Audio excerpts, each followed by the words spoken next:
La Sainte Vierge a créé ici un groupe de prière, c'est très intéressant. Elle a rassemblé quelques petites dizaines de jeunes.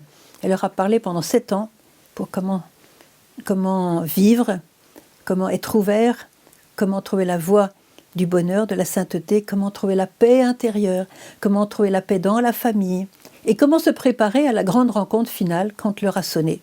Et pour chacun de nous, on peut se demander, cette heure va sonner quand? Demain? Dans 50 ans? Qui le sait? Aujourd'hui, un conseil de sœur, il faut vivre au jour le jour. Et vivre à plein chaque jour, sans se dire demain, demain, demain. On cherche trop les prophéties, on cherche trop ce qui va se passer, on regarde s'il y a des châtiments, s'il y a des malheurs. Voilà. Non, non, ça, laissez tomber tout ça. Vivez pleinement au jour le jour. Et en vivant pleinement au jour le jour, vous allez construire l'avenir. Un bel avenir de paix. Alors la Vierge leur a dit, demandez à Jésus, Jésus, comment puis-je t'aider? Comment puis-je me rapprocher de toi? Qu'est-ce que tu attends de moi, Seigneur? Comment puis-je te témoigner mon amour? Parce que voilà, le carême, ce n'est pas une histoire de renoncement. Bien sûr, il y a des renoncements, il y a des jeûnes, il y a des sacrifices. C'est vrai. Mais tout ça n'a de valeur que s'il y a l'amour. Si le feu qui nous porte à faire cela, c'est un feu d'amour. Voilà, il faut sortir de cette idée que durant le carême, le Seigneur va compter les carrés de chocolat qu'on va manger ou pas manger. Ça, c'est nul. C'est nul de chez nul, hein, je vous le dis, c'est pas ça du tout le carême. Le carême, c'est grandir dans l'amour, la connaissance de la capacité d'amour que nous avons en nous, et ainsi de reconnaître la capacité de Dieu vis-à-vis de nous qui est infinie, évidemment. Alors la Vierge leur a donné des indications, elle leur a dit concrètement, hein, je rentre vraiment dans le concret, chaque jour, chers enfants, prenez une de vos faiblesses. Je dirais une pente savonneuse que vous avez dans votre vie, dans votre personnalité, etc. Prenez une de ces faiblesses, de ces défauts, disons, et puis cherchez à le vaincre pendant toute une journée.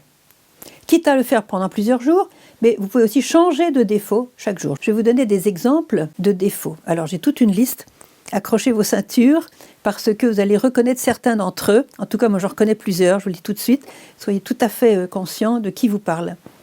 Alors d'abord, l'irritabilité, la facilité à vous mettre en colère, à sortir de vos gonds.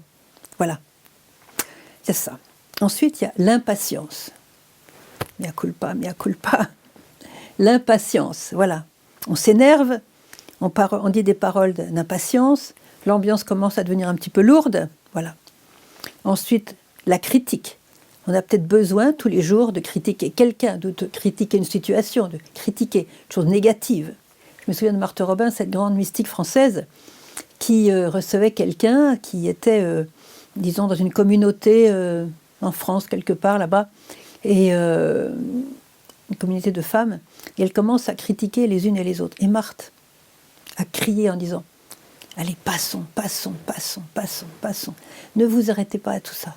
C'est des pièges, c'est des trous dans lesquels on peut tomber ou se prendre les pieds en tout cas. Attention à l'envie, attention aussi à la jalousie, attention aussi à une amertume qu'on peut porter à cause d'une blessure qu'on a reçue. Alors on est amer, on repense à ça, revient dans le voilà, on renonce à cette amertume, on la donne à Jésus. Quand je dis renoncer, ou travailler sur ce point, c'est-à-dire tout donner à Jésus par les mains de Marie. Ça, c'est le secret. Par les mains de Marie, vous donnez tout ça. Tout ce qu'il y a de moche en vous, tout ce qui est pas beau, tout ce qui vous fait du mal en fait, tout ce qui vous détruit de l'intérieur, tout ce qui vous ronge de l'intérieur. On va le donner dans les mains de Marie qui va les passer à lui. Alors là, il va les mettre tout de suite dans son cœur brûlant d'amour et ça part en flamme et ça disparaît. Ça disparaît toujours chez Jésus, mais encore faut-il que nous on le donne. Voilà. Des pensées impures. Dès que vous avez une pensée impure, allez, Seigneur, tournez vos regards vers le Seigneur, vers la Vierge Marie. Elle vous aidera à laisser tomber ces pensées impures. Puis pareil, vous lui donnez. Même si c'est des pensées impures, vous lui donnez. Elle connaît l'âme humaine, elle l'a connue avant vous. La paresse. La paresse, on remet au lendemain. Oh ben non, je ne ferai pas ça, c'est pas la peine. Voilà, la paresse. La gourmandise. L'impudicité. Comment on s'habille. Est-ce que ma manière de m'habiller peut donner des pensées impures à quelques personnes et donc les faire pécher peut-être même par adultère, voyez. Alors je vais respecter le regard des autres en ne provoquant pas des sentiments, des pulsions peut-être, des désirs qui sont impropres, voilà. La désobéissance. la désobéissance à la parole de Dieu, pour commencer là-dessus. Le rejet des personnes qui nous sont antipathiques.